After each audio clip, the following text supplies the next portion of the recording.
how did King Saul die?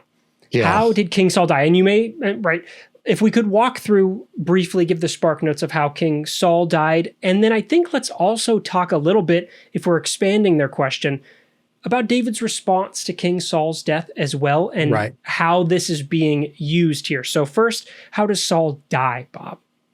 Okay, so this is one of these trick questions, right? The answer is yes. There's two different ways that the Bible says King Saul dies. You find one at the end of 1 Samuel and one at the beginning of 2 Samuel. So at the end of 1 Samuel 31, you have this ill-fated war against the Philistines. 1 Samuel's out there with his son Jonathan, and they're out there fighting. And if you look down at 1 Samuel 31, he basically gets mortally wounded. And so he says to the guy that carries around his armor, Saul said to his armor bearer, "Draw your sword and thrust me through with it, so that these uncircumcised may not come and thrust me through and make sport of me." He's basically saying, I need you to kill me. I need you to finish me. I'm going to die. And he's like, finish me so the Philistines don't come and get me and then trot me around, right? Cut off my head and show it off and drag my body, this kind of stuff. But the armor bearer was unwilling, for he was terrified.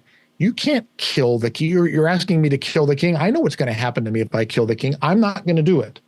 So Saul, according to 1 Samuel 31, took his own sword and fell on it. And this is where we get the expression, he fell on his sword, right? He took one for the team, right? He fell on his own sword. That way, he's dead, and the Philistines can't claim that he killed him. Saul killed himself. He committed suicide. He committed suicide. Now, when the armor bearer saw that Saul was dead, he fell on his own sword, because now he's responsible for Saul dying, and Saul's dead. You can't be the one standing there so he falls down on his own sword.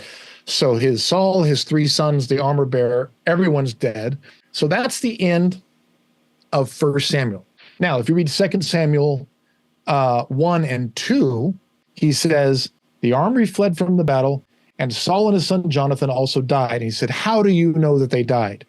And he said, I happened to be on Mount Gilboa, and Saul was leaning on his spear. Basically, he may have been trying to off himself while the chariots and the horsemen. And he saw me, and he said, who are you? And I told him, I'm an Amalekite.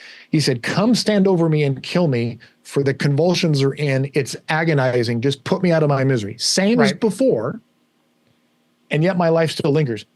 But this time he does it. So I stood over him and killed him, for I knew that that he couldn't live after this. So after I did what the king ordered me to do, he told me to. He told the king gave me an order. I have to do what the king orders me to do, right? So, but at least what I did was I took his crown and I took his bracelet, his royal bracelet, and his ID basically, and I brought it back to you, King David. Look, I saved the Philistines from taking this and parading it around, right?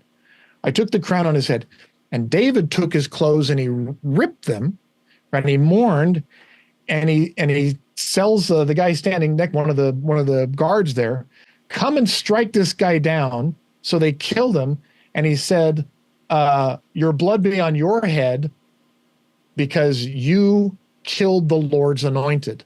Basically, you lifted a hand against the Lord's anointed. And so then he lamented the death of Saul and Jonathan. And I'm like, this has always troubled me, because David is now punishing the guy who's obeying King Saul. Two things. One, you've got two different ways that the Bible says that Saul died, right?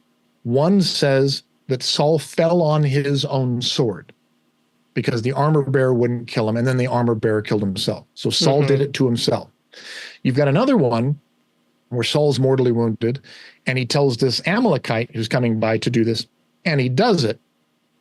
And then David kills this guy who's trying to do the right thing, right? I obeyed the king, and here I'm bringing you this. And the question is, A, do we have a contradiction? Well, it appears that way. We have two different deaths of Saul. And then you have this story of why would David do this in the second one?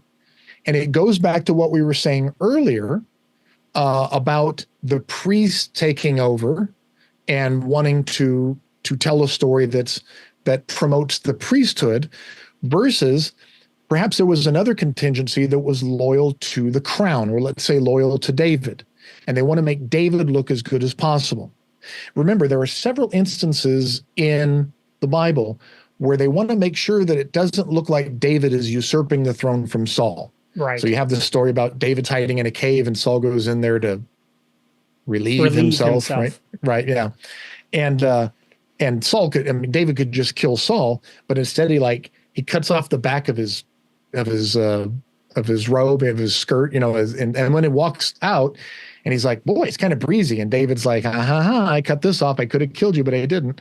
Or he sneaks into camp and he takes a spear and he goes, I could have stabbed you in the head, but I didn't. Right. All of these times David could have killed Saul, but I didn't. Right. And when this guy actually lifts his hand against the God's anointed, against the king, I'm going to kill the guy who did it, even though you were just following. He's going out of his way to show that he didn't kill Saul, and he's going to punish anyone who did. So this is a very pro-monarchy set of texts, right? That this second Samuel one, even though it contradicts the first Samuel instance, is a pro-David. It's a very, very pro-David, pro-monarchy. Whereas the second Samuel one, the guy is saying, I'm not going to kill Saul. I'm not going to kill King Saul. And this other guy, Saul falls on his own sword, and then the armor bearer does the thing that he's supposed to do. But David has nothing to do with this. David just becomes the king, right? Mm-hmm. Or will soon after this. So is there a contradiction? Yes. And it probably has something to do with there's a source that's neutral, and then there's a pro-David source that's going out of its way to show that David did everything he could to not kill Saul. Why? Because he's camped with the Philistines, right? David's got problems. Yeah, he's got problems. He's done a lot of things that looks like he's trying to take the throne away from Saul. And I want to add in, as well, as we're talking about wrinkles here, if we look towards 1 Chronicles 10 as well, where we get some of the repeating of 1 Samuel, and there's this lovely tagline, as Chronicles is wont to do. They love to add a little bit of explanation. We're fixing things a little bit more. Down in verse 13, we get a repetition of some of this story, but then we get a description that says, so Saul died for his unfaithfulness. He was unfaithful to the Lord in that he did not keep the command of the Lord. Moreover, he had consulted a medium seeking guidance and did not seek guidance from the Lord. Therefore, the Lord put him to death and turned the kingdom over to David, son of Jesse. So even more of this, no. It's not David doing anything improper. Right. David's not seeking the throne. Right. Making sure that we can smooth out any of the wrinkles or confusion that you may have had. Right. Saul was bad. David is good. The Lord kills Saul. The Lord hands this over to David.